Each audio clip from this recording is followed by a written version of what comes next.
sahabat Permira yang berada di zona waktu Moskow. Perkenalkan, nama saya Maria Novitasari, perwakilan dari Persatuan Mahasiswa Indonesia di Rusia. Selama kurang lebih 1 jam ke depan, saya akan menjadi moderator Anda untuk acara bulanan kita yang bertemakan pengolahan sumber daya alam, biomasa sebagai sumber energi, dan kebijaksanaan dan pengolahannya. Teman-teman dapat berinteraksi secara langsung dalam dialog ini. Jika teman-teman memiliki pertanyaan, jangan sungkan untuk menyampaikan pertanyaan di sesi tanya-jawab yang menjelang akhir dialog kita. Pada hari yang berbahagia ini, kita sudah tersambung pada 3 narasumber kita yang sudah memiliki jam terbang yang tinggi di bidang kehutanan Indonesia pastinya. Narasumber pertama kita adalah Mas Renanto Eshut, perwakilan dari Permira Rusia, alumni Institut Pertanian Bogor yang sekarang sedang melanjutkan studi masternya di bidang kehutanan dengan spesialisasi di penanggulangan dan pencegahan kebakaran hutan di Siberian State Technology University di Krasnoyarsk. Selamat malam Mas, apa kabar? Halo, halo, selamat malam. Baik, baik.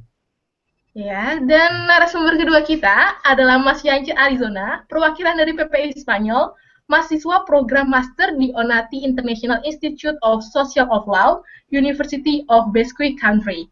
Selamat malam, Mas. Malam, Mbak Maria.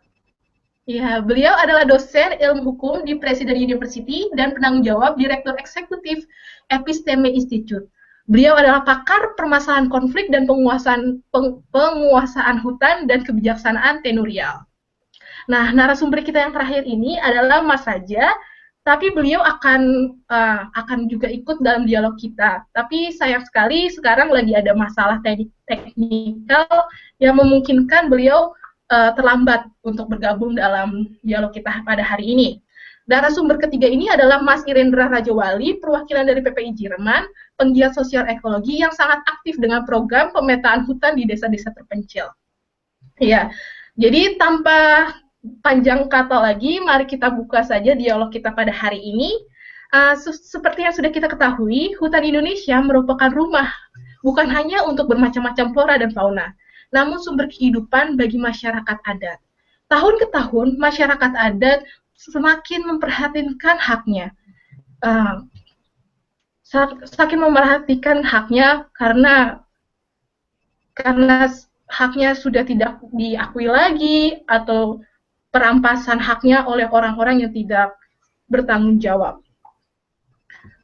Dan pada hari ini juga, selain kita membicarakan tentang konflik di hutan di Indonesia, kita akan juga membicarakan tentang pengolahan hutan secara arif untuk menghasilkan energi yang berbasiskan biomasa hutan sebagai bahan produksi industrial yang merujuk pada bahan biologis. Bagaimana pengolahannya, pemanfaatannya, dan potensi kedepannya untuk Indonesia. Jadi pada kesempatan ini saya berikan waktu dan kesempatan untuk Mas Renato untuk menjelaskan tentang cara pengolahan biomasa dan potensi kedepannya untuk Indonesia. Silakan Mas, waktu dan tempat saya persilakan untuk Mas. Oke ya, selamat siang untuk teman-teman di Moskow dan di Eropa, dan selamat malam untuk teman-teman di Indonesia. Jadi, saya akan bicara mengenai pemanfaatan sumber daya hutan, khususnya biomasa hutan untuk energi terbarukan. Jadi ini sebenarnya bukan barang baru, jadi saya mungkin lebih akan mengupas ke bagaimana potensinya dan skema pengembangannya gitu, untuk bisa diaplikasikan khususnya agar kita bisa mendapatkan manfaat ekonomi, ekologi, dan juga manfaat sosial dari pengembangan bisnis kehutanan. Mungkin saya akan ada slide sedikit untuk ditampilkan.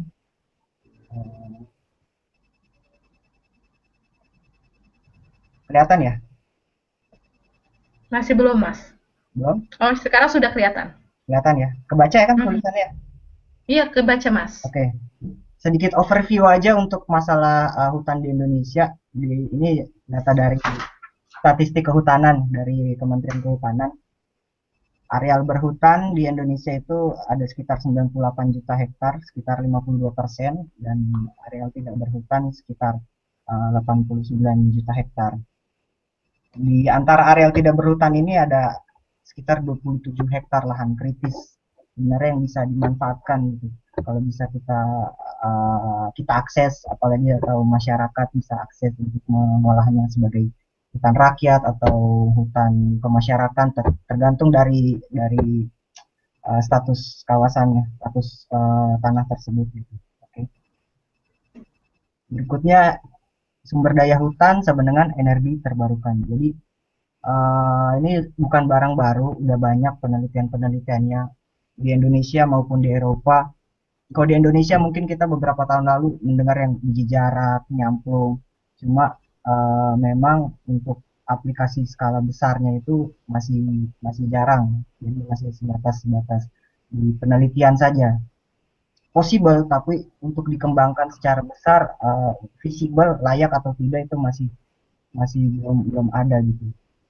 Kemudian pemanfaatan energi biomasa dalam hal ini wood pellet. Jadi apa sih biomasa itu? Sebenarnya kita ingin memanfaatkan kayak selulos, hemiselulose, lignin, struktur dalam kayu itu untuk kita manfaatkan, kita jadikan wood pellet. Jadi sebenarnya kalau dalam zaman dulu kan istilahnya apa, orang-orang tua kita gitu menggunakan kayu bakar, ya kan?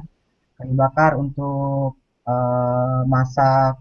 Sebenarnya ini prinsipnya sama, cuma kenapa dijadikan wood pellet? Kita mau memanfaatkan khususnya untuk kayu-kayu yang kerapatan dan berat jenis rendah, kita padatkan agar nilai bakarnya naik. Kemudian juga wood pellet kan bentuknya kecil, jadi mudah untuk kita distribusikan kalau misalnya kita mau jual gitu kemana. Kemudian ramah lingkungan, ini juga terkait masalah yang sekarang apa, pemanasan global ya.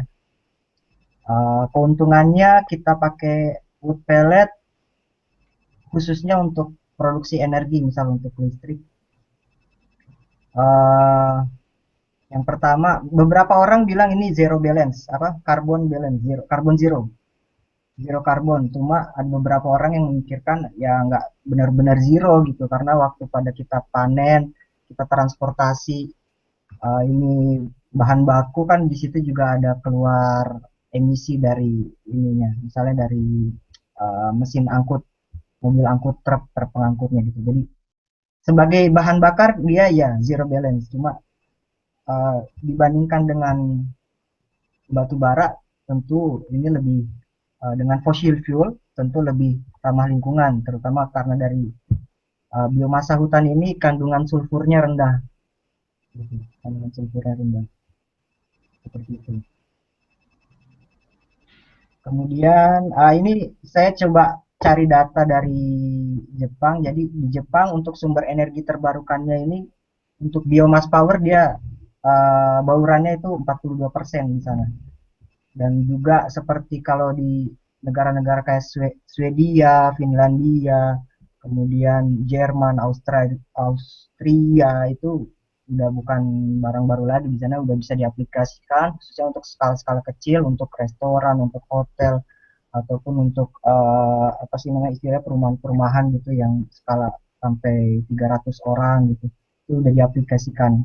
Kalau ini gambar ini di Jepang, sebaran bauran biomass power itu di sana 42% diaplikasikan. Ini kelihatan ya gambar ini ya. Iya, Mas, kelihatan. Ini saya coba membandingkan nilai nilai calorific value dari berbagai jenis bahan bakar. Ini ada MFO dan HSD nih untuk diesel. Jadi kalau untuk di Indonesia diaplikasikan untuk pembangkit listrik tenaga diesel, khususnya untuk di kawasan-kawasan timur yang masih apa isolated, masih terpisah dia distribusinya. Di sini bisa kita lihat nilai kalorinya memang tinggi, tapi harganya bisa dilihat nih sekitar 9 ribuan ya kan. Kemudian di sini ada batu bara, ada subbituminous dan batu bara lignit. Di sini bisa kita lihat nilai kalornya sekitar 4.500, harganya murah, tapi efek ke lingkungannya itu yang di sekarang jadi ini kan, jadi pertanyaan. Di sini ada wood pellet dengan kadar air 10%, standar Eropa itu sekitar nilai kalorinya hampir sama dengan batu bara, sekitar 4.200 sekian. Harganya juga ini di ya sekitar sekarang 200 US dollar per ton harganya untuk di Eropa.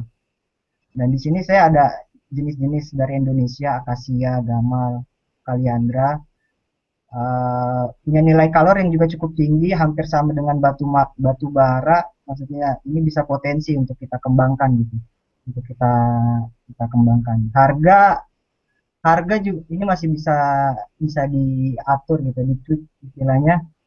Kalau untuk dalam negeri sekitar 100 US dollar per ton itu harga produksinya bisa, tapi itu masih masih relatif. Oke, next. Potensi pertama ini bisa kita aplikasikan untuk PLT biomasa skala kecil dan tersebar, bisa skala 50 megawatt untuk mengganti bahan bakar minyak khususnya diesel, PLT diesel, pembangkit listrik tenaga diesel pada sistem kelistrikan yang isolated dan di pulau-pulau kecil. Jadi untuk kawasan timur ini kan karena listrik ini bukan hanya masalah memproduksi, tapi juga masalah distribusi. Di kawasan timur atau di tidak hanya kawasan timur sih, di kawasan barat, pokoknya di kawasan pedesaan yang masih isolated itu kan jauh ya, tersebar. Pemukimannya tersebar, nggak kayak yang di Pulau Jawa gitu kan. Kalau bisa kita bikin pembangkit listrik yang skala besar karena distribusinya juga penduduknya banyak gitu. Untuk yang kecil-kecil ini uh, biaya distribusi itu juga mempengaruhi nanti biaya biaya per KWH-nya, nanti biaya per KWH untuk konsumen. Makanya kita aplikasikan, disarankan untuk yang penduduknya tersebar itu PLT biomasa skala kecil. Itu seperti yang di Eropa juga disarankan untuk sekitar 300 rumah itu ada satu pembangkit listrik di situ. Itu seperti itu. Oh iya, sekarang kita sudah tersambung. Maaf Mas Renato, saya potong sebentar. Oke. Halo, selamat malam Mas Irendra. Mas Raja. Selamat malam. Hai, selamat malam. Bisa dengar? Ya, bisa dengar, Mas. Apa kabar, Maria? Iya. Sorry, lambat. Iya, nggak apa-apa, Mas. Selamat bergabung dalam dialog kita pada hari ini. Sekarang kita lagi Mas Renato membahas tentang wood pellet sama biomasanya. Ya, sekarang kita dengerin lagi ya, Mas Renato. Ya, Mas Renato. Sip. Bisa dilanjutkan? Ya, saya lanjutkan ya. Iya, Mas, silahkan. Ya, oke. Nah, di sini saya ada gambar dari Kompas, saya coba ambil gambar mengenai kondisi sistem kelistrikan nasional. Di sini kita bisa lihat rasio elektrifikasi memang meningkat gitu. Rasio elektrifikasi ini persen rumah tangga yang tersambung dengan listrik. Persen rumah tangga yang tersambung dengan listrik. Persennya memang tinggi, tapi apakah itu tersedia cukup? Di sini makanya kita lihat kalau yang tidak terbaca ya, yang warna merah ini defisit. Defisit dalam artian ini diadakan pemadaman sebagian bergilir, ada pemadaman bergilir. Oleh karena itu pemanfaatan biomasa untuk pembangkit listrik di daerah-daerah defisit dan juga di sistem-sistem kelistrikan yang isolatif ini sebenarnya sangat berpotensi gitu untuk dikembangkan. Kemudian yang kedua adalah kita bisa ditujukan untuk ekspor energi wood pellet ini. Seperti Korea Selatan saat ini 66% pembangkit listriknya dia menggunakan fossil fuel yang didominasi itu batu bara. Nah, dia di proyeksinya di tahun 2020 dia membutuhkan 15 juta ton pellet karena dia akan mengganti sumber bahan baku fosil dengan energi terbarukan, sekitar 20% energi terbarukan. Nah, di situ jika ditotalkan itu sekitar dia membutuhkan 15 juta ton pellet per tahunnya. Ini sangat berpotensi untuk kita mengingat kenapa di Indonesia matahari istilahnya sepanjang tahun, sekarang tinggi sepanjang tahun. eh, tanaman-tanaman seperti yang saya sebutkan tadi kayak akasia, kaliandra, dan gamal itu riapnya tinggi. Seperti kaliandra itu sekitar 15 sampai 27 ton per hektar per tahun itu riapnya. Itu sangat berpotensi untuk dikembangkan. Itu juga dari data dari Kementerian Perdagangan Jepang, saat ini dia kapasitas untuk pembangkit listrik tenaga biomas 2,23 gigawatt. Proyeksinya tahun 2020 dia akan meningkatkan sekitar 3,3 gigawatt kapasitasnya. Dan itu kalau setahun energinya yang diproduksi sekitar 29.000 gigawatt hour, itu sekitar 6 juta ton pelet per tahun. Nah, itu juga jadi potensi mengingat Jepang dan Korea ini sangat dekat dengan kita, untuk bisa kita pasok, kita supply. Kalau sekarang, kalau mungkin kalau di kehutanan itu Korea tuh ada proyek-proyeknya beberapa di Kalimantan Selatan dan di Bangkalan, Madura. Dari Korea proyeknya mereka di sana coba kembangkan kebun energi bersama dengan masyarakat. Tujuannya ya mereka mau menjamin supply untuk pasokan energi terbarukannya dari Indonesia. Nah, ini data dari Koiri untuk pellet consumption outlook di secara global. Bisa dilihat dari tetap pengguna terbesar masih di Eropa Barat. Proyeksinya 2020 kebutuhannya sekitar 35 juta ton. Kebutuhannya. Kita cukup lihat dulu yang dekat-dekat aja di sini, coba kayak Jepang, Cina. Proyeksinya 2020 sekitar 10 juta ton, 6 juta ton. Itu sangat-sangat berpotensi untuk kita untuk bisa memasok supply ke sana.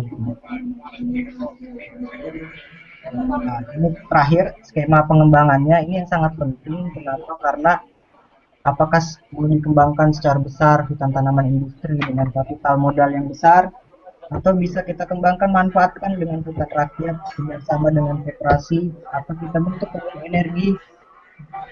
Jadi kebun energi dikembangkan oleh masyarakat bentuknya hutan rakyat sekaligus pasok PLT biomasanya untuk di sekitar tempat tinggalnya, karena hitungannya ini best practice dari Eropa itu per kWh pembangkit listrik tenaga biomas itu sekitar Rp1.034 per kWh-nya. Ini best practice dari Eropa. Kalau dari PLN sekarang kan kita tarif sekitar Rp1.350 per kWh. Lebih murah sedikit, tapi ramah lingkungan, di situ ada nilai plusnya gitu. Ya kan? Kemudian ya di sini kehutanan rentan konflik, terutama masalah lahan, karena skema pengembangannya ini yang penting. Apakah kita mau bikin hutan rakyat, energi, hutan tanaman industri, itu yang penting. Mungkin nanti Pak Yance di sini yang lebih paham ini mengenai konflik, terutama di bidang kehutanan yang sekarang banyak terjadi. Oke. Itu aja dari saya, Mbak Maria. Oh ya, terima kasih Mas Renato atas penjelasannya tentang biomasa dan wood pellet ini. Semoga kedepannya orang-orang makin bisa menggali dan juga memanfaatkan biopellet di Indonesia. Yes. Tadi kita udah bicara tentang biomasa, wood pellet, apa fungsinya, dan apa keuntungannya buat Indonesia. Tapi perlu kita sadari kalau ternyata di hutan-hutan Indonesia itu banyak sekali konflik, terutama untuk masyarakat daerah atau masyarakat adatnya tersendiri. Nah, sementara kita tahu sendiri kalau misalnya hutan adat sekarang banyak sekali disalahgunakan oleh pihak-pihak yang tidak bertanggung jawab dan merebut hak-hak masyarakat adat. Nah, untuk itu kita tersambung oleh Mas Yance yang merupakan pakar dari konflik dan penguasaan hutan. Silakan Mas Yance, gagasan dan ide-idenya bisa disampaikan, dan tempat dan waktu saya serahkan ke Mas Yance. Terima kasih, Maria. Selamat bergabung, Bang Raja. Bung Yance, apa kabar Bung Yance? Baik. Oke, saya mau Saya cerita dikit ya, mengenai konflik ya. Jadi saya lebih melihatnya dari sisi konflik dan juga sisi kebijakan kehutanan. Tadi Mas Renato sudah tampilkan mengenai eh, luas tutupan kawasan hutan di Indonesia. Kalau kita lihat daftar di umum sebenarnya luas daratan di Indonesia itu 193 juta hektar. Kira-kira 120 juta hektar diantaranya itu ditetapkan, bukan tidak ditunjuk dan juga beberapa sudah ditetapkan oleh pemerintah sebagai kawasan hutan. Jadi itu ada kira-kira 67 sampai 70% daratan di Republik ini diputuskan oleh pemerintah dan seringkali secara sepihak karena tanpa tujuan oleh masyarakat sebagai kawasan hutan. Implikasinya apa? Implikasinya berlakulah undang-undang kehutanan. Misalkan ketentuan barang siapa yang memasuki kawasan hutan dengan membawa satu alat yang dapat dipergunakan untuk menebang kawasan hutan, dia bisa dipidana. Dan kita harus ketahui juga bahwa saat ini ada lebih dari 30.000 desa, lebih dari 30.000 desa yang ada di Indonesia itu berada di dalam dan di sekitar kawasan hutan. Jumlah desa di Indonesia itu kira-kira 74.000, jadi hampir separuh jumlah desa yang ada di Indonesia itu sebagian wilayahnya atau seluruh wilayahnya itu masuk dalam kawasan hutan. Ini rentan konflik dengan kawasan hutan. Bahkan di beberapa tempat kantor-kantor pemerintah itu masuk dalam kawasan hutan. Nah, ini ada persoalan dengan kawasan hutan. Dan itu sudah muncul dampak dari penguasaan kawasan hutan oleh negara, apalagi asumsi selama ini bahwa kawasan hutan itu adalah hutan negara, nggak boleh ada hak atas tanah di situ, sehingga kalau ada masyarakat yang tinggal di situ diusir. Banyak sekali konflik-konflik yang terjadi di situ, rumahnya dibakar, kantornya dibakar, dikriminalisasi, dibawa ke pengadilan. Ada beberapa yang dulu ketika operasi kawasan hutan ada yang ditembak, tertembak, ada meninggal. Catatan aliansi masyarakat adat Nusantara misalnya tahun 2015 lalu itu menunjukkan ada 217 masyarakat adat sejak 99 itu dikriminalisasi karena mereka berada di dalam kawasan hutan. Jadi itu problem sosial yang kemudian muncul. Nah, upaya masyarakat adat kemudian mempertahankan haknya itu mereka datang ke Mahkamah Konstitusi melakukan pengujian karena ini masalahnya ada dari undang-undang kehutanan. Karena kebijakan kehutanan juga berdasarkan pada undang-undang kehutanan. Nah, atas permasalahan itu mereka datang ke MK tahun 2013. MK kemudian memutuskan bahwa masyarakat adat itu merupakan istilah MK misalkan penyandang hak yang harus diakui, harus dihormati dan punya peran penting dalam menjaga hutan. Nah, dan juga MK menyatakan bahwa wilayah masyarakat adat yang merupakan hutan adat itu harus dikeluarkan dari kawasan hutan negara yang selama ini ditetapkan secara sepihak oleh pemerintah. Jadi proses penyelesaian konfliknya semestinya adalah wilayah-wilayah masyarakat adat yang sudah terlanjur ditetapkan oleh pemerintah secara sepihak tanpa dukungan dari masyarakat adat itu harus dikeluarkan dari kawasan hutan negara. Nah, untuk mengeluarkan itu dari kawasan hutan negara diperlukan sejumlah proses. Karena pengakuan terhadap masyarakat adat dikehendaki perlu ada peraturan daerah atau keputusan kepala daerah yang mengakui bahwa ini adalah masyarakat adat tertentu punya wilayah adat. Dan di sisi lain juga selain perlu produk hukum daerah itu juga perlu penentuan mengenai wilayah adat. Jadi untuk penentuan wilayah adat selama ini pemerintah nggak ada anggarannya, nggak ada program dari pemerintah untuk memetakan wilayah adat.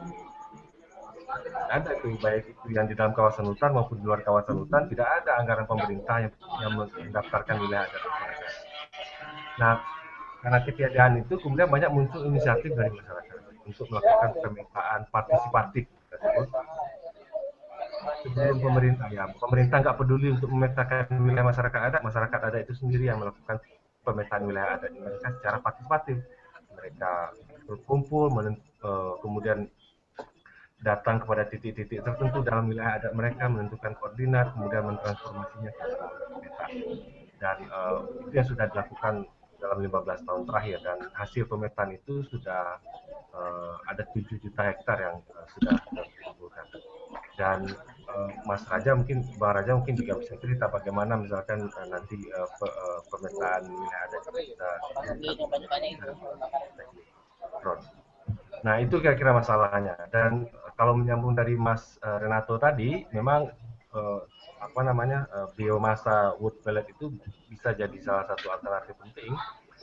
Tapi kita lihat sekarang ini sebenarnya industri kehutanan Indonesia itu nggak begitu berkembang baik. Ya. Apalagi kalau misalkan ingin diintroduce jenis-jenis baru seperti wood pellet. Dan kebijakan kehutanan kita itu memang tidak pro kepada keterlibatan masyarakat. Masalahnya misalkan begini, misalkan saya menanam kayu di kebun saya di luar kawasan hutan, ya. Tetapi ketika saya menebang, saya harus punya surat keterangan asal usul kayu.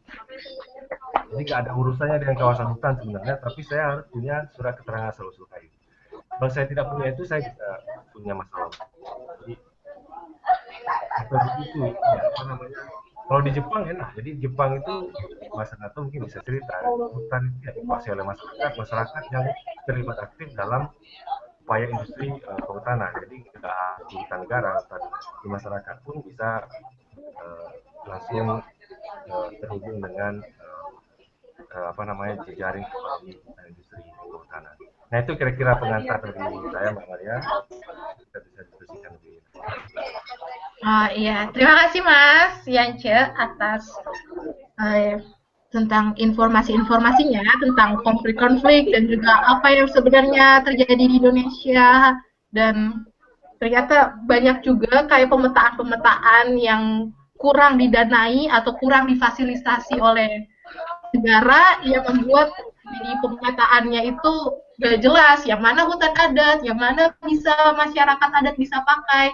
Itu karena pemerintah masih kurang memfasilitasi, kurang peka untuk masalah itu. Nah, masalah pemetaannya sendiri, kita tuh kedatangan expert dari yang sekarang lagi live streaming dari Gunung Sinabung, yaitu Mas Irendra Rajawali, perwakilan dari PPI Jerman, seorang sosiolog ekolog yang bergerak di bidang sosial ekologi dan akan menceritakan tentang proyek-proyeknya di bidang pemetaan desa-desa. Nah, oleh karena itu saya panggil Mas Irendra Rajawali untuk menceritakan pengalamannya, bagaimana proyek-proyek yang sudah dilakukan di daerah mana saja, dan bagaimana selama ini kesuksesan yang sudah Mas raih di bidang pemetaan hutan dan desa ini di daerah Kalimantan yang saya dengar-dengar, saya baca-baca di Asik. Ya, silakan Mas. Selamat siang, selamat pagi kali ya, selamat malam di Indonesia. Terima kasih Mas Yance, Mbak Maria. Terima kasih juga teman-teman Mas Yance, apa kabar?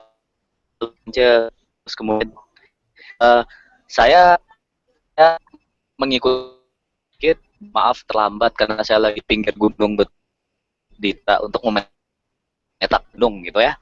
Tapi teman dari tadi yang diskusi sama saya dulu dari energi biomasanya dulu. Buat saya sih betul bahwa energi biomasa seperti yang tadi Mas Neto juga katakan dan Mas Yance juga, Bung Yance juga sudah katakan, kita butuh selalu butuh energi untuk membangun dan sebagainya. Sepakat teman-teman. Nah, kita berpikir bahwa ini hasil C kemarin nih di Paris nih teman-teman nih, untuk kita bergerak ke energi, apapun definisi energi bukan. Jadi yuk kita berpikir sama-sama bagaimana juga kita mungkin bisa berenergi. Saya nggak paham apa pellet tapi biomasa disebut energi terbarukan. Bicara banyak sepakat. Kita harus senantiasa berpikir tentang biomasa. Tapi yang katakan ke teman-teman semua terkait dengan biomasa adalah tentang hutannya itu sendiri. Seperti yang saya katakan, teman-teman,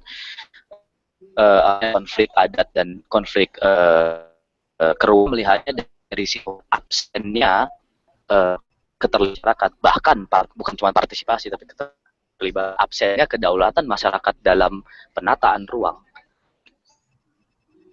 Itu menjadi salah satu. Nah, tata ruang, rencana tata ruang wilayah, rencana tata ruang kota dan sebagainya di Republik ada 700 desa yang punya tak cuma itu apa? Kita putus-putus Mas sambungannya sama Mas. Bisa diulangi lagi Oh, Mas kalimat terakhirnya? Sekarang, Oke, saya mencoba sedikit tentang apa yang kita lakukan bersama terkait dengan metakan dan macam-macam. Saya bukan tukang peta, bukan ahli peta, tapi saya terlatih atau dilatih sebagai seorang political ecologist gitu. Nah, dari situ saya melihat bahwa persoalan keterlibatan yang dalam proses penataan ruang, dalam merebut kedaulatan ruang. Selama ini ruang-ruang hidup kita, teman-teman, buat saya, dan saya kira kita bisa saja mengkonfirmasi kemanapun, itu dikooptasi dan dikomodifikasi. Apa itu komodifikasi? Itu menjadi kapital yang kemudian efeknya salah satunya adalah masyarakat ada, khususnya masyarakat dan sebagainya. Begitu. Jelas Mbak Maria? Iya Mas, rada putus-putus.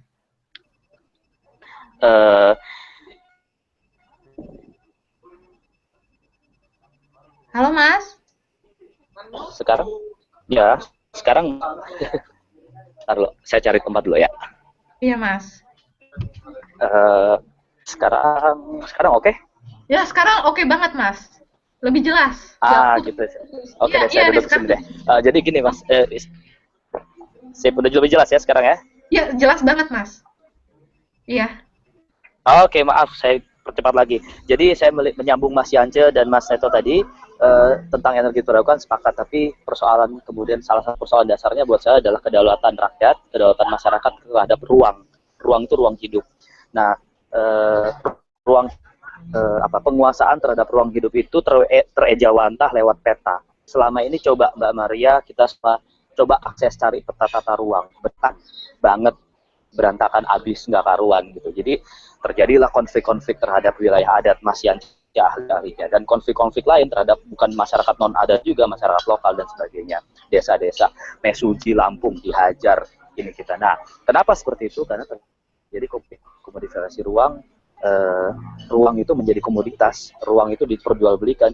Coba kalau kita menjelang pemilu, pilkada, itu konsesi-konsesi untuk sawit kah, konsesi untuk tambang kah, konsesi untuk hutan kah, konsesi untuk HTI, hutan tanaman industri, tiba-tiba meningkat ke karuan kayak gitu. Nah, itu transaksional sekali kan.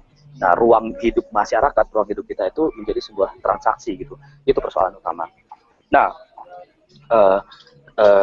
tempat riset Barat, teman-teman, terakhir 4 tahun terakhir, luas Kalimantan Barat, teman-teman, itu 14,5 juta hektar, ya, luas wilayah ya.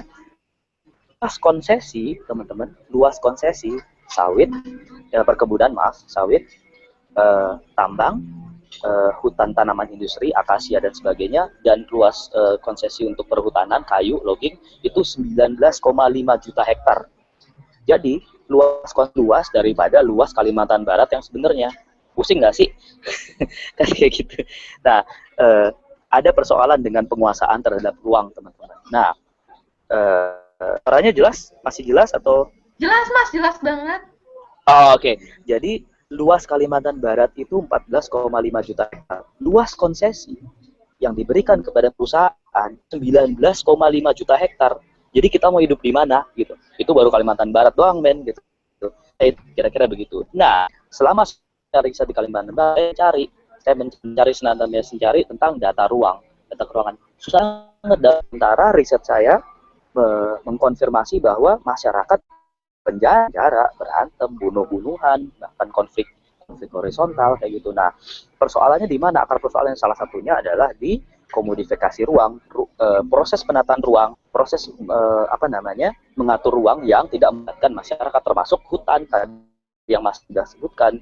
Pemerintahnya hanya menetapkan gedebuk ini hutan milik pemerintah, buset, nggak nanya banget gitu ke masyarakat yang ratusan tahun nggak ditanya, nggak cuma adat, yang non adat juga seperti itu.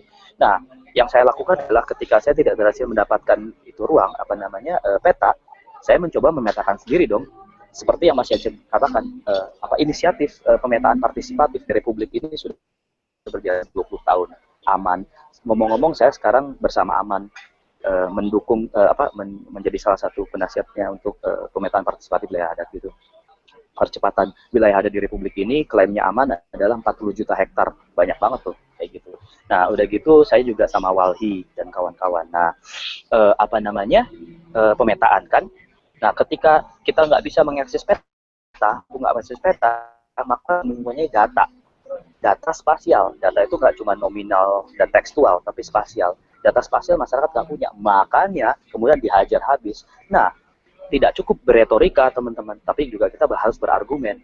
Argumen itu pakai data. Nah, itulah mendorong pemetaan partisipatif ini dengan menggunakan drone. Nah, saya mulai dari Kalimantan Barat teman-teman. Nah, saya drone, tapi bukan saya dronein, saya bersama masyarakat adat berdrone. Saya ajari, saya buat akademi drone. Orang-orang Dayak, anak-anak Dayak saya jadi berdrone, dan kita bertarung dengan drone. Dan bersyukur dengan peta-peta ya drone yang sudah kita buat di Kalimantan Barat, kita bisa membuat beberapa perusahaan tutup karena mereka ilegal, dan kita membuktikan bahwa ada persoalan yang salah gitu, ada persoalan dengan penataan ruang, dan dengan data yang presisi kita bisa menang. Jadi satu itu, yang kedua adalah kemenangan itu juga kemenangan jurisprudensial, artinya peta-peta yang dibuat oleh drone oleh masyarakat adat partisipatif. Maksudnya begini, drone terbang bukan keputusan saya Raja, tapi keputusan masyarakat. Jadi masyarakat ber-FGD dulu atau bertemu dulu, pakat drone-nya terbang ke sini ya, yuk kita petakan ini dan kita, nah kayak gitu. Dan jadi peta-peta drone itu di dalam sistem hukum Republik Indonesia menjadi sebuah barang hukum, berkekuatan hukum. Nah, itu kemenangan. Nah, ketiga adalah di sini kita bicara kedaulatan atas ruang lewat peta. Nah, kita berhasil mengambil kembali hak-hak masyarakat yang memang dihajar oleh pemerintah. Nah, saya tidak hanya bicara dalam konteks adat, tadi Bung Yansi sudah katakan keputusan Mahkamah Konstitusi nomor 35 tahun 2012 yang mengatakan bahwa hutan adat adalah bukan hutan negara. Tapi saya juga berbicara pada tataran ranah-ranah lain, pada ruang-ruang perjuangan lain yang bisa kita manfaatkan. Contohnya hutan desa misalnya. Undang-Undang nomor 6 tahun 2014 tentang desa memungkinkan desa untuk wilayahnya dan macam-macam. Dan kalau diminta Mbak Maria tadi saya cerita di mana saya saat ini, saya di Medan. Barusan saya selesai dengan masyarakat adat Sumatera Utara, beneran. Saya barusan mendorong bangkitnya atau terbentuknya Akademi Drone di Sumatera Utara. Bukan drone-nya teman-teman, buat saya bukan drone-nya. Sebentar lagi di warung juga kita bisa beli drone. Bang, beli drone 5 gitu, apa kita drone gitu. Sebentar lagi kita beli drone gampang banget gitu. Cuman datanya teman-teman, kedaulatan atas data, kedaulatan atas ruang gitu. Nah, betul bahwa saya dilihatnya sebagai tukang drone gitu. Sekarang dunia juga ngeliatnya, wah ini si Raja Drone, padahal kayak seolah-olah saya jualan di Harko gitu kan, di Mangga 2 gitu. Kayak saya tukang-tukang di Mangga 2 gitu. Wah, jualan drone, berapa drone lo gitu kan. Tapi bukan di situnya teman. Tapi betul saya berdrone. Kenapa? Waktu saya baru mulai berdrone memetakan di Kalimantan Barat, harga drone teknologi mahal sekali. Drone yang bisa autopilot itu harganya 500 juta rupiah, 600 juta rupiah. Siapa mau metakan? Nah, saya bikin sendiri, maaf. Saya belajar sendiri dari universitas terbaik di dunia. YouTube maksudnya. Saya belajar di YouTube, duduk aja saya prokrastinasi gitu kan, 1 minggu di YouTube gitu, terus bikin gitu kan. Terus merakit bisa, dan saya terbangkan bersama. Nah, pesan kedua saya adalah buat saya teknologi dan sains itu harus progresif, bahkan berlawan. Salah satu paper saya sedang siapkan paper saya, judulnya Teknologi Pembebasan, Liberations Technology. Saya pinjam dari orang-orang Jesuit, Liberations Theology. Terus saya tulis Liberations Technology. Jadi saya kira kalau kita berdaulat dengan data, dan salah satu kesempatan kita adalah dengan merebut teknologi-teknologi ini menjadi teknologi rakyat untuk mempertahankan ruang hidup kita. Dan kami sudah buktikan Papua, Kalimantan, Sulawesi, Sumatera sekarang. Dan saya bulan depan harus ke Amerika Selatan dan Amerika Tengah, diminta untuk mengajari drone ke masyarakat adat di sana gitu. Jadi saya harus berangkat ke Guatemala, ke Panama, saya lupa kemana gitu. Nah, seperti itu teman-teman. Jadi itu yang bisa saya ceritain di saat ini teman-teman, supaya nggak kemana-mana. Maksudnya begini, intinya adalah satu, data. Kita punya kedaulatan atas data. Kita masyarakat mengumpulkan data kita sendiri, bertarung dengan data kita sendiri, dan membunyikan data itu secara politik. Peta itu politis. Jadi the politics of maps buat saya itu jadi penting, satu gitu. Jadi penentuan kawasan hutan dan sebagainya. Saya kira yuk kita kawal bersama secara kolektif. Yang kedua adalah komodifikasi ruang itu hanya bisa dilawan ketika kita punya argumen yang kuat, argumen-argumen yang didukung oleh data-data yang baik. Itu data spasial, data tekstual, dan data sosial. Kira-kira seperti itu teman-teman. Jadi yang bisa saya laporkan dari tanah air saat ini adalah bahwa saat ini masyarakat adat di tanah air, masyarakat lokal di tanah air, desa-desa di tanah air sedang menggeliat, sedang bergerak, dan sedang mencoba merebut kedaulatan politiknya, paling tidak atas ruang hidupnya teman-teman. Begitu yang terjadi. Terima kasih. Kita diskusi aja ya langsung ya. Makasih. Iya. Ya, makasih Mas. Atas. Sekarang lagi di Medan nih Mas. Udah nggak di Gunung Sinabung lagi? Saya sudah di pinggirnya Medan, jadi masih di Brastagi. Nah itu, saya disuruh tadinya mau agak deket, rupanya Gunung Sinabungnya batuk-batuk hari ini, jadinya drone-nya takut kena batu, nggak lucu. Sayangnya kena batu juga nggak lucu juga kan. Gitu. Iya. Gitu deh. Ya, sekarang kita buka aja ya diskusinya. Nah, ini juga buat teman-teman PPI Dunia yang mau interaksi sama dialog kita hari ini, dengan ada pertanyaan untuk Mas Raja atau Mas Renato, untuk Mas Yance, jangan ragu-ragu atau jangan takut untuk menanyakan pertanyaannya. Nanti kita akan bahas, dan kalau ada yang nggak jelas, kita juga akan lebih jelaskan lagi. Ya, sekarang coba kita cek dulu pertanyaan-pertanyaan dari sahabat-sahabat kita. Ya, ini kita udah kedatangan satu pertanyaan dari Eka Sukawati di Arha Girls ya. Dia ada pertanyaan untuk Mas Renato. Katanya adalah biomasa di Indonesia atau biomasa yang ada di Indonesia itu bagaimana perkembangannya di Pulau Jawa, kalau Mas Renato tahu? Oke, itu aja ya? Iya, itu pertanyaan pertama untuk Mas Renato. Oke, jadi termin biomasa sebenarnya tidak hanya dari sumber daya hutan, dari limbah pertanian pun itu juga bisa kita manfaatkan. Kalau biasanya disebut agricultural waste, limbah pertanian ya, limbah pertanian. Cuma kalau di Jawa kan dari jerami padi itu limbah hasil panen itu bisa dimanfaatkan. Cuma biomasa limbah pertanian ini karakteristiknya dia kadar abunya sangat tinggi, dan itu biasanya kalau diaplikasikan ke boiler itu bisa membuat masalah, khususnya kandungan klorin pada limbah pertanian itu cukup tinggi, bisa membuat sedikit korosif pada boiler, dan juga ada istilahnya low temperature melting ash-nya, itu bisa di boiler nanti dia bisa menyebabkan slack, mampat karena dia temperatur ash melting point-nya rendah, dia bisa membentuk kerak-kerak di boilernya, itu bisa mengganggu prosesnya. Kemudian kalau dari sumber daya hutan, untuk dari kayu di Pulau Jawa itu sangat potensial karena perkembangan hutan rakyat itu sekitar 1,5 juta hektar luas kalau nggak salah.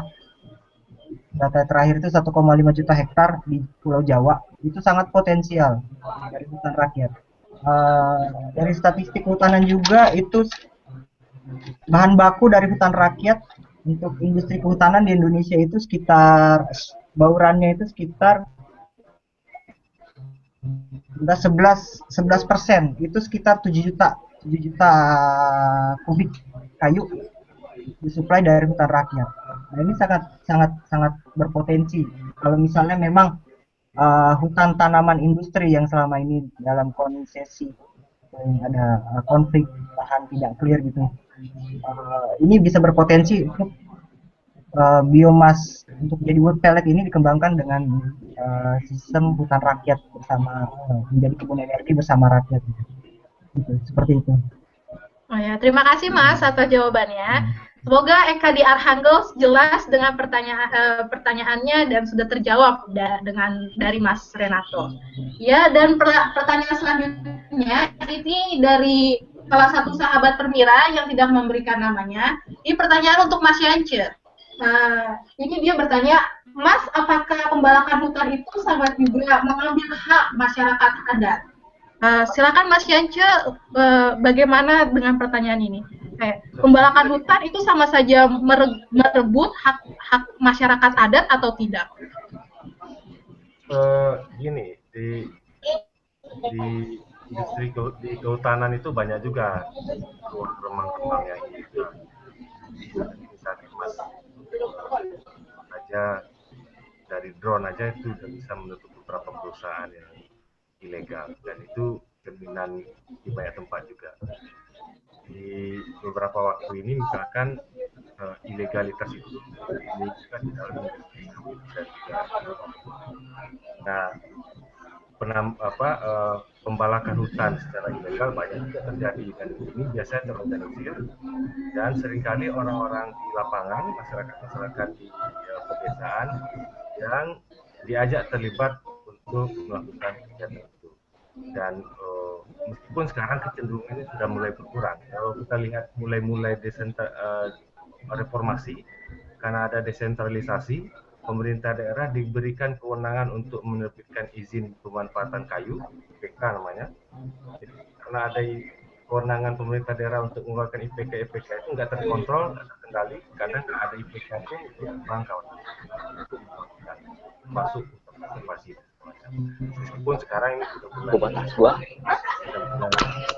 tapi berkaitan dengan pembalakan hutan, pemerintah menerbitkan undang-undang tentang pemberantasan pencegahan dan pemberantasan perusakan hutan tahun 2013, Undang-Undang Nomor 18 2013. Undang-undang itu sebenarnya teksnya itu hendak menyasar kejahatan kehutanan yang terorganisir, ya.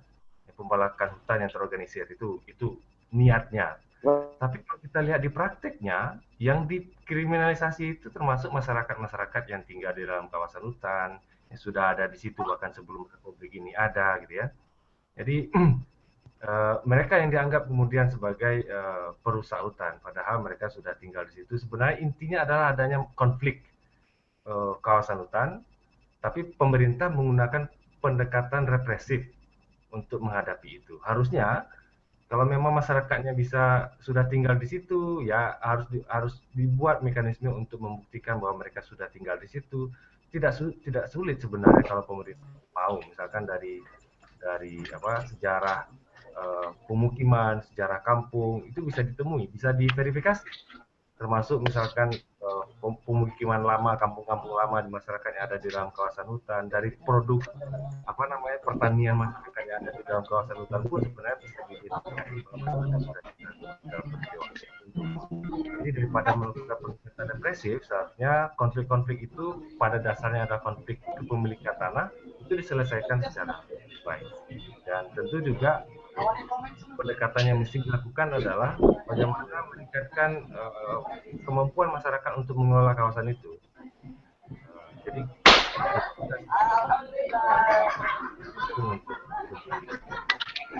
lebih beraktif dalam upaya untuk meningkatkan kesejahteraan dan pengelolaan. Ada banyak skema yang sudah mulai diintroduksi, misalkan hutan kemasyarakatan, hutan desa, hutan adat, hutan tanaman rakyat, tapi realisasinya itu rendah sekali. Tidak sampai sekitar 1 juta hektar dari 120 juta hektar, kira-kira 1 juta hektar untuk alokasi hutan, pengelolaan hutan oleh masyarakat. Sedangkan kalau kita bandingkan dengan korporasi misalnya, untuk posisi hutan itu lebih dari 20 juta hektar. Kasih untuk masyarakat itu kira-kira ada ketimpangan, ada ketidakadilan, dan ketika ketidakadilan itu diselesaikan dengan upaya represif, masyarakat jadi korban berkali-kali, dan tanahnya diambil, mereka masuk penjara, keluarganya nggak bisa berjalan dengan baik. Itu, Mas. Ya, terima kasih Mas atas jawabannya. Kita juga menunggu pertanyaan-pertanyaan lagi dari sahabat-sahabat. Tidak hanya dari Permira Rusia, kita nunggu pertanyaan juga dari teman-teman PPI Dunia. Kalau ada pertanyaan, jangan sungkan-sungkan untuk bertanya. Dan ya, kita kedatangan pertanyaan untuk Mas Raja. Ini ada pertanyaan, berapa lama proses pemetaan dengan drone? Itu membutuhkan berapa hari untuk membuat pemetaan tersebut? Mbak Maria, suaranya jelas? Iya, jelas Mas. Oke. Teman-teman, makasih pertanyaannya. Jawabannya teknis saja. Saat ini drone-drone yang kami desain, yang kami rakit bersama masyarakat, itu dalam 1 kali terbang 1 jam kira-kira. Kita buatnya pakai barang bekas tuh, nyari-nyari botol aqua, nyari-nyari gabus di mana kayu lah kayak gitu-gitu. Itu 1 kali terbang kita bisa memetakan 500 hektar sampai 1000 hektar. 1 kali terbang 1 jam. Jadi kalau 1 hari kita nyantai terbang, kita dapat 1500 hektar dengan presisi 3 cm per pixel. Satelit terbaik, citra satelit terbaik, apapun satelitnya, mau Iconos, mau Bird's Eye, mau apa-apa, itu presisinya sentimeter per pixel. Artinya kalau peta di zoom sampai 1:5000 petanya masih oke. Tapi kalau untuk drone di zoom sampai 1:300, jadi rambut saya yang putih-putih aja kelihatan tuh dari atas, itu bisa banget. Nah, itu dengan kecepatan 1500 hektar per hari per drone. Di situ. Jadi kalau kita bicara luasan 40 juta hektar, kalau di setiap provinsi ada 10 drone dioperasikan bersama oleh masyarakat, setiap provinsi aja 10, itu sebetulnya 40 juta hektar lahan adat masyarakat bisa dipetakan hanya dalam waktu sekitar 2 bulan saja selesai, dengan presisi yang jauh lebih tinggi dari satelit. Kira-kira gitu, Mbak. Nah, saat ini kami sedang melakukan itu sama-sama dengan Aman, dengan Walhi dan kawan-kawan. Begitu. Oh ya, terima kasih. Ya, kita juga menunggu ya pertanyaan dari teman-teman lain. Mungkin selagi menunggu pertanyaan dari teman-teman lain, mungkin dari pembicara-pembicara ada yang ingin ditanyakan satu sama lain sesama expert. Kalau misalnya ada pertanyaan satu sama lain, misalnya Mas Renato mau nanyain Mas Yanja atau Mas Yanja mau nanyain Mas Raja, saya buka kesempatan untuk sesi diskusi kita ini. Mau nanya ke Mas Raja nih. Mas Raja. Ya, Mas. Tuh. Iya, Mas Renato. Halo, Mbak Maria. Ya, gimana? Mungkin bisa kali untuk diaplikasikan ya. Bagaimana? Ya. Mungkin bisa diaplikasikan itu drone-nya untuk memantau ini pengawasan kebakaran hutan. Renato banget bisa. Jadi kami ditang juga sama BRG, Badan Restorasi Gambut. Kami diminta bersama saya dan teman-teman untuk surveillance atau mengawasi itu kebakaran hutan. Betul sekali. Jadi sebelum terjadi kebakaran, seberapa jauh dia bisa covering areanya itu? Kalau kita bicara jarak garis yang kami ini kan 100 km terbang. Kalau kita bicara luasan berarti 500.000 hektar per terbang itu tercover, dan itu kami pakai kamera inframerah yang kami hack sendiri. Jadi saya bekerja dengan teman-teman hacker. Kan hacker tuh lulus S1 juga enggak, saya kumpulin hacker-hacker di Bandung, di Jakarta, di mana-mana untuk kemudian kita nge-crack bersama. Jadi saya ada hack lab namanya. Jadi kita senantiasa menghack agar itu murah dan jangkau. Jadi begitu, Mas. Iya. Terjawab Mas Renato pertanyaannya. Iya, iya, iya. Ya. Mungkin Mas Yance ada yang mau ditanyakan ke Mas Renato atau Mas Raja?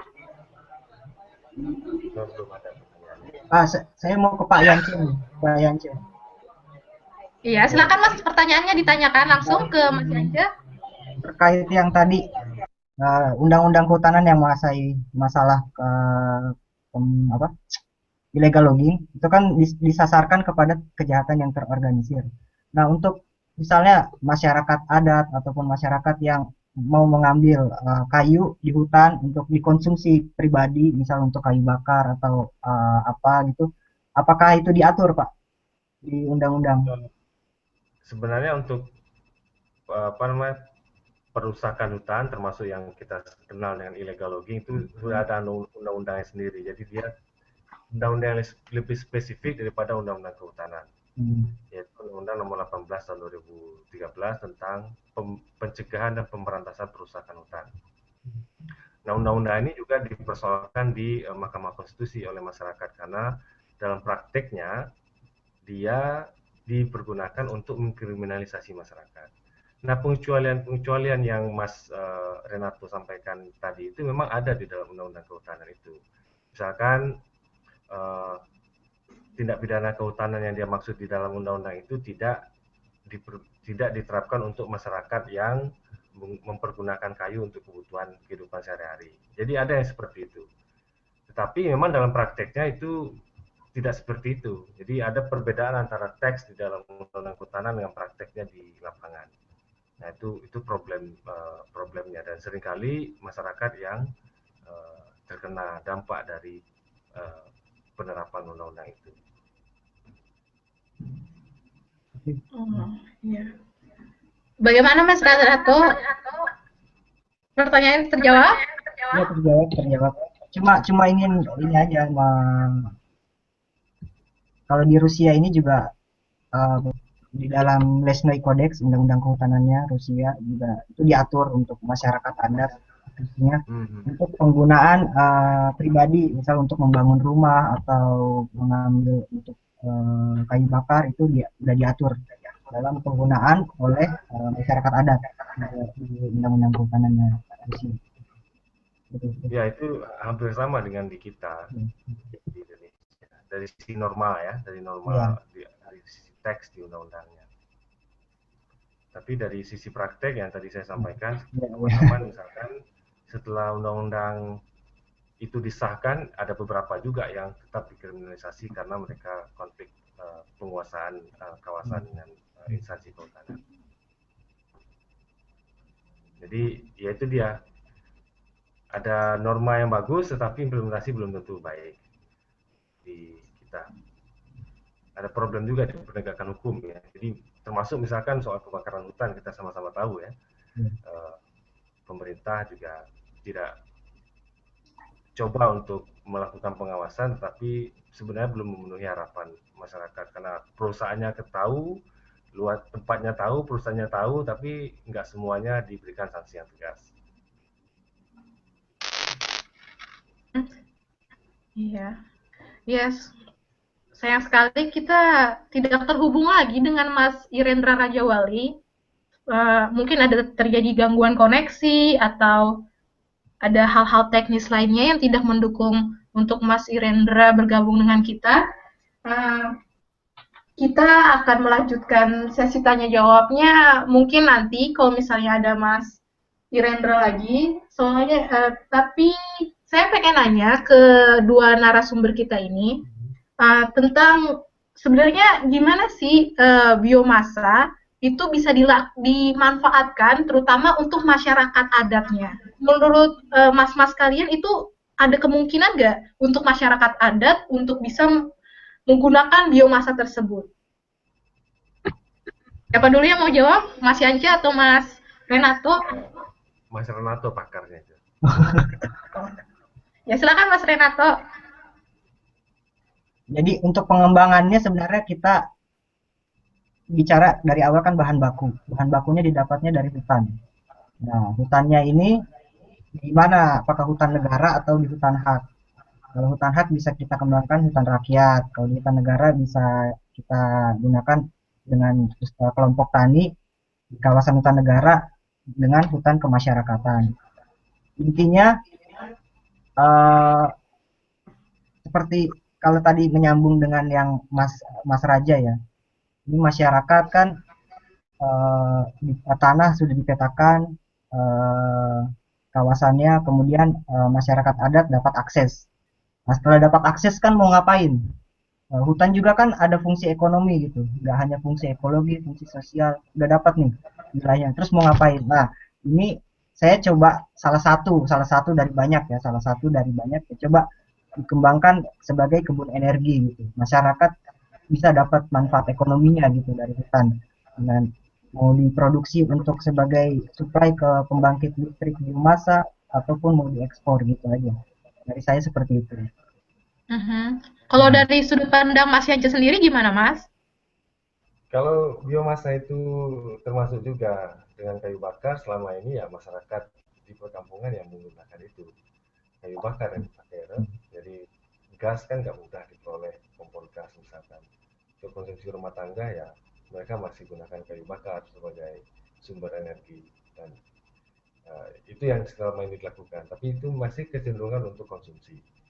Belum, tapi Mas Renato punya ide bagaimana misalkan potensi biomasa itu tidak saja dikonsumsi oleh masyarakat, tapi juga jadi alternatif ekonomi. Jadi tidak saja bicara konsumsinya, tapi juga bicara soal produksinya. Bagaimana masyarakat bisa menghasilkan kayu di lahannya, kemudian itu yang kemudian dijadikan sumber untuk biomasa yang bisa